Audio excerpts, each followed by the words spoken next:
I wrote a Hansel and Gretel retelling, and there's a big age discrepancy between Hansel and his little sister Gretel. Let's talk about why I did this. Inside of Sugarcoated, we have our Hansel and our Gretel characters. Hansel is older, and he is secretly dating Annika, who ends up being the evil witch in Hansel and Gretel.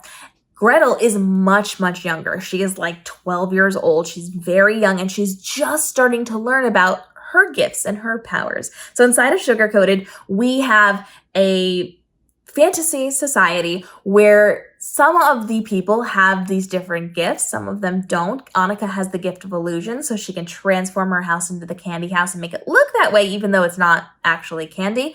Hansel controls light and life, and Gretel controls life and death. And so they have a lot of different things that are kind of secretly held to themselves, and they are all fighting together as part of the resistance. There is a rebellion against the Mad King, who is just systematically executing people for the fun of it, and he's terrorizing their kingdom. And so Hansel and Gretel and Annika are all working as part of the resistance together to stop him.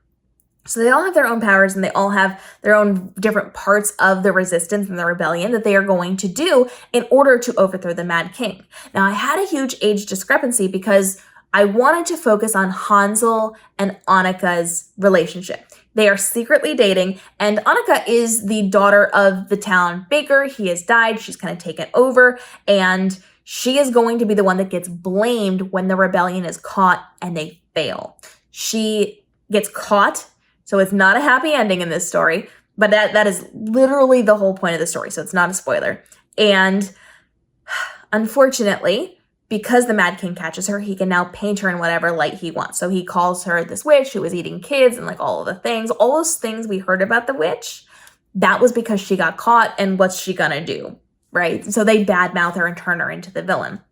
So I wanted to focus on the secret relationship, and I knew at the end she was not going to be a part of this story. This is Hansel and Gretel's story. This is how they are overthrowing the king. She is a part of it, but we get to see from her perspective. It's almost like when we have a story about those main characters, but then we really want to know about the best friend or like that sidekick.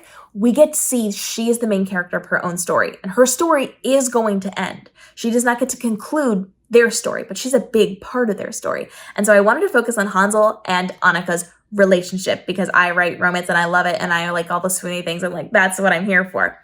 Gretel needed to be much younger. She needed to be a younger sibling here for a couple of reasons. The first is that she is under the tutelage of Annika. She is learning how to control her powers and how to get into the palace to assassinate the king. Gretel's the one that has the control over life and death. She's the one who's going to take the Mad King out. So she is this young girl who is secure in herself, but is still insecure because she's 12. She's a little girl, and she's learning how to master this, how to be deceitful so that she can get into the palace to murder him. She's learning how to do these things. So she's good friends with Annika, but she's very much looking up to her as a mentor, and Annika is going to be very protective of her. And I also need Hansel to be very protective of her. So if she were older, if she were their age, the story would be very, very different, because in the end, Hansel has to make a choice. His sister, his girlfriend, the rebellion, saving his girlfriend. There's a lot of choices here, very hard, very difficult choices. Again, all part of the description of this book. I am not spoiling things for you, but I had to make sure that there was a reason. We have to have this compassion for this very young Gretel. We have to have a lot of fear for her, and she has to have the inability to do certain things herself. She's not old enough to comprehend all of this. She's not old enough to make wise decisions about it. She's not old enough to get herself out of situations or even into situations. So I needed Hansel and Annika to be very responsible for her and to have to make the tough choices, have to make the sacrifices to protect her, not only because she's young, not only because she's Hansel's little sister, but because she is the key and the sole success of their mission after they regroup.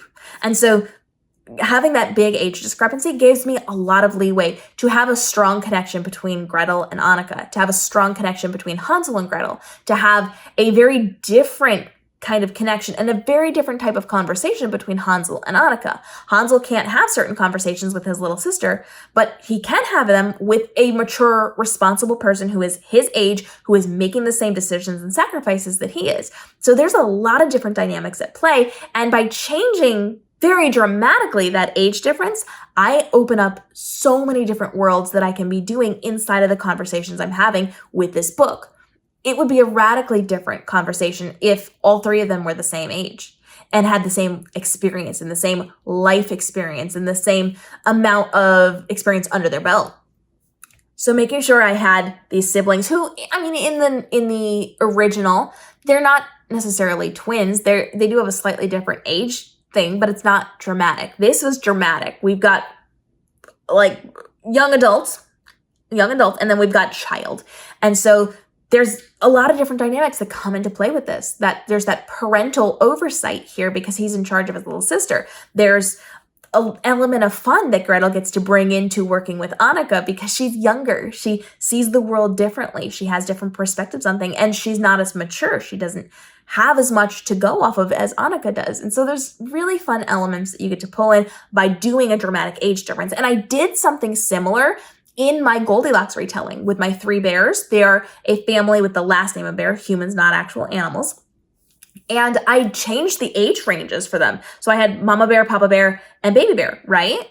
Well, in my story, I had two brothers. Our Papa Bear and our Baby Bear are brothers. They're a couple years different age-wise. And then Mama is the big brother's wife. And so we have a different dynamic where they're kind of overseeing things. They're kind of acting in a parental stance. They're kind of like taking care of him. But we also have that brother-sibling bond, and we're seeing that the baby bear is a little more mature than the older ones, right? There's a lot of different things that you can do when you change the age ranges for characters. So think about what you can be doing for your retellings, and then how can you shift that by changing age ranges for different characters in that story. You can change them pretty dramatically based on just those ages. If you make somebody really young, if you make somebody older, if you make somebody more mature, if you have an age gap in there of like different siblings or different characters, if you have the best friend being much older or much younger, it really changes the dynamics, the conversation, and the engagement that you have inside of the story between all of the characters. So pick a story, Sleeping Beauty, Cinderella, Red Riding Hood, and then dramatically change the age of one or two of the characters and see how that implements into a storyline as you continue down the path of figuring out your retelling. Drop your questions down below. Grab your copy of Sugarcoated. It is a heart-wrencher.